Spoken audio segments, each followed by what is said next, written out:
Dobrodošli na železniški postaji v Ljubljani. Kaj bo dobrega?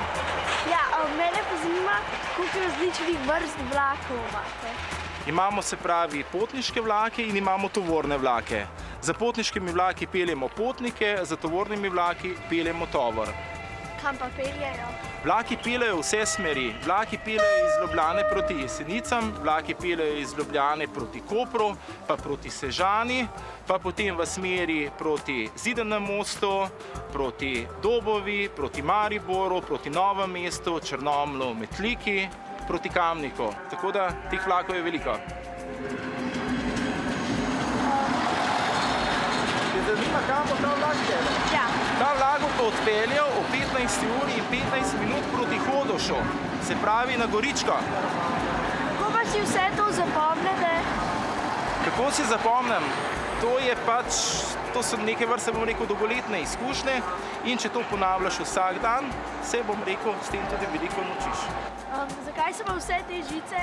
V teh žicah Sara je pa elektrika in sicer tukaj imamo 3000 voltov enosmerne napetosti. S to elektriko, se pravi, z te žice napajajo naši elektrovlaki. Koliko časa pa je trajalo, da ste postavili vse tire po celi Sloveniji? Proga se je od Maribora pa potem proti Celju in proti Ljubljani gradila približno 4 leta in pol. Vedeti pa moraš, da v tem času ni bilo strojev, ni bilo bagerjev, ni bilo vse te, bom rekel, sodobne mehanizacije, kot je zdaj. In vse to, kar so delali, so mogli delati na roko.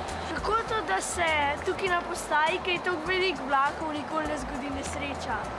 Vse je dobro varovano, se pravi z signali, pred signali, uvoznimi signali v Ljubljano, zato pa poskrbijo naši prometniki, ki se nahajajo tukaj za tabo, v tem stolpu in oni enostavno, bom rekel, uravnavajo vožnjo vlakov v postaje, iz postaje.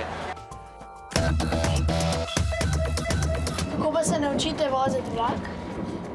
Ja, vlak se naučiš voziti na takšen način, da moraš najprej postati polnoleten, se pravi, zadovoljivo starost moraš izpolnjevati, končano moraš imeti 5-stopenjsko izobrazbo, zaželjeno je tehnične smeri in nato opraviš nekajmesečni tečaj, kjer se striktno izvaja šolanje iz predpisov železniških in pa iz spoznavanja naših vlečnih vozil oziroma lokomotiv in vlakov.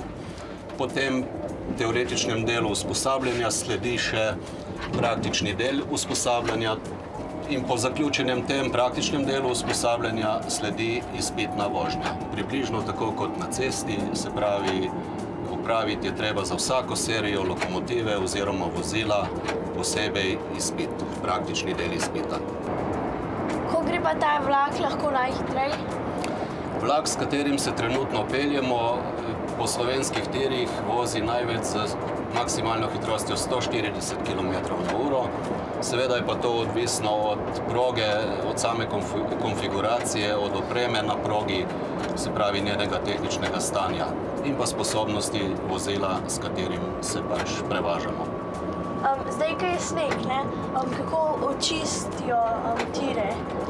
Do določene višine snega oziroma snežne odeje vlaki sami čistijo tire. Ko pa je ta višina enkrat prevelika oziroma previsoka, pa zato uporabimo poseben stroj, kateremu pravimo snežni odmetalnik ali rolba in z njim pač počistimo tisti del proge, kjer se je nabralo snega preveliko. Kako pa ve voznik vlaka, kdaj bo se mogel ustaviti? Voznik vlaka ve, kdaj se bo moral ustaviti po tem, da progo v detalje pozna, po sami okolici.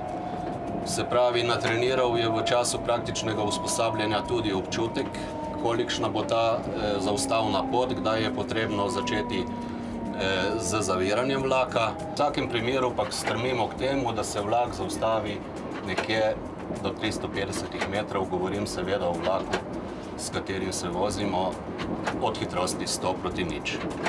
Kako veste, kdaj lahko odpeljete s postaje? Glavni podatek je knjižica, katero ima na svojem upravljalnem pultu.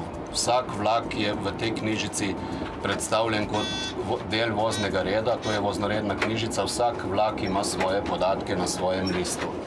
Za vsako postajo je v tem voznem redu upisan tudi točen čas odhoda tega vlaka.